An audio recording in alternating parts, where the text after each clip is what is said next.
इस वक्त मैं मुंबई यूनिवर्सिटी हिंदी विभाग में उपस्थित हूँ और मैं आपको बता दूं कि यहाँ कुछ ही दिन पहले एक किताब प्रकाशित हुई है, जयशंकर प्रसाद महानता के आयाम, और इसके लेखक हैं, इस ग्रंथ के लेखक डॉक्टर करुणा शंकर उपाध्याय।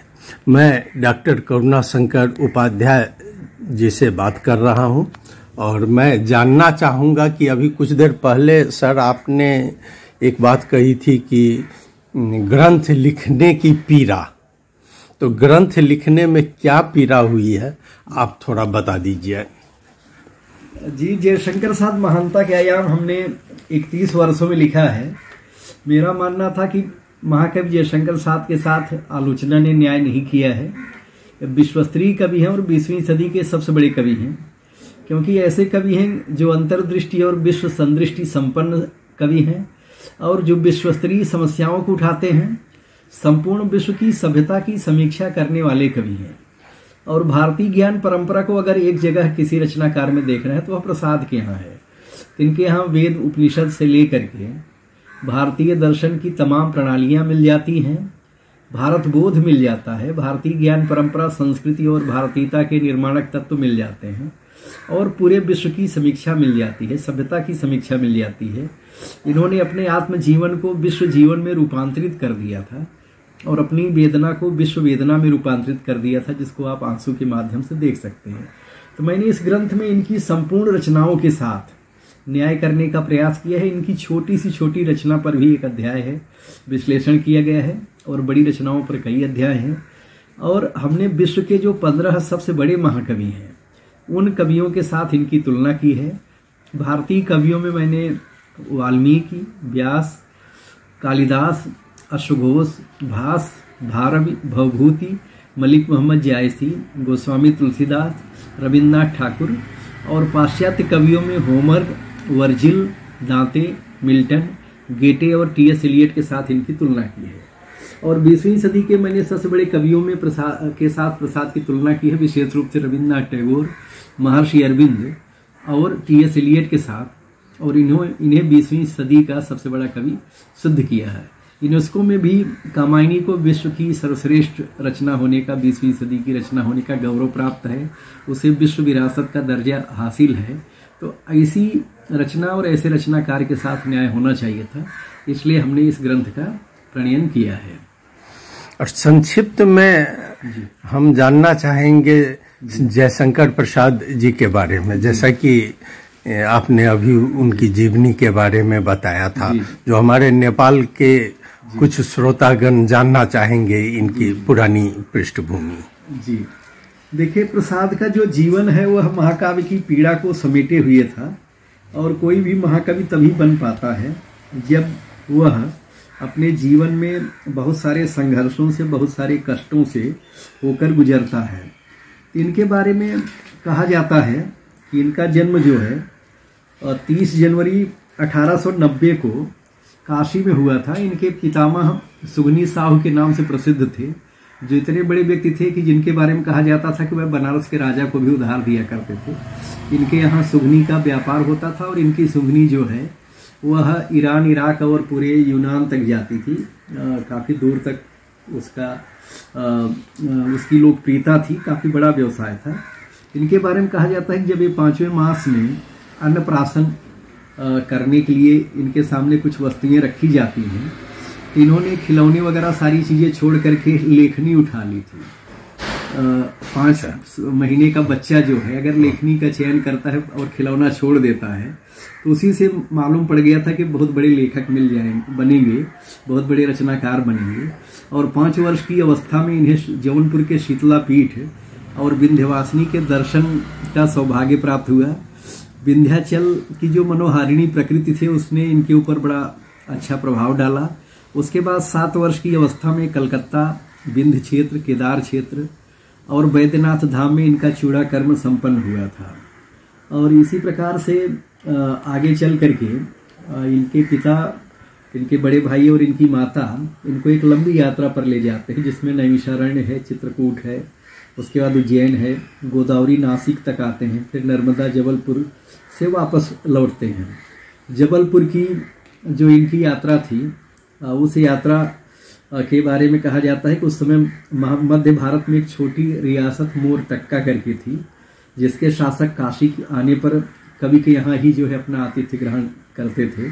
जब उन्हें ज्ञात हुआ कि काशी के देवी प्रसाद साहू सपरिवार अमरकंटक की यात्रा पर जा रहे हैं, तब उन्होंने जल यात्रा के लिए बजड़ों और नावों की व्यवस्था करवाई और साथ ही में सुरक्षा के लिए 12 बंदूकची भी तैनात किए। वह क्षेत्र हिंसक पशुओं से आक्रांत था। साथ ही मध्य भारत और अपरांत के व्यापक क्षेत्र में लंबे अकाल ने परिस्थितिवश अनेक जलदस्युओं की भी सृष्टि कर दी थी। इसी भूखमरी को लेकर लोकमान्य तिलक ने भी अपना पहला संघर्ष चलाया था, इसलिए भी मार्ग की सुरक्षा आवश्यक थी। जबलपुर से यात्रा की दूसरी रात के बारे में कवि ने खुद लिखा है कि ठहाकी चांदनी फैली थी, बजड़े की छत पर बैठे कवि अपलक उस नैसर्गिक छटा को निहार रहे थे। दूर तट पर एक बाघ पानी पी रहा था। कुतूहल में एक बंदूकची से उन्होंने कहा, क्या तुम इसे मार सकते हो?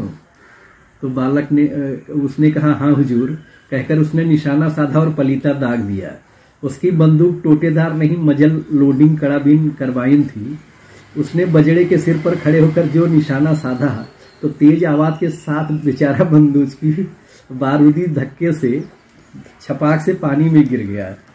और कहा जाता है कि उसकी आशंकित जल समाधि से कवि जो है उस समय भले ही 9 साल का था, लेकिन इतना ज्यादा उद्विग्न हो गया, उसे बचाने के लिए जल में कूद पड़े, नर्मदा में कूद पड़े।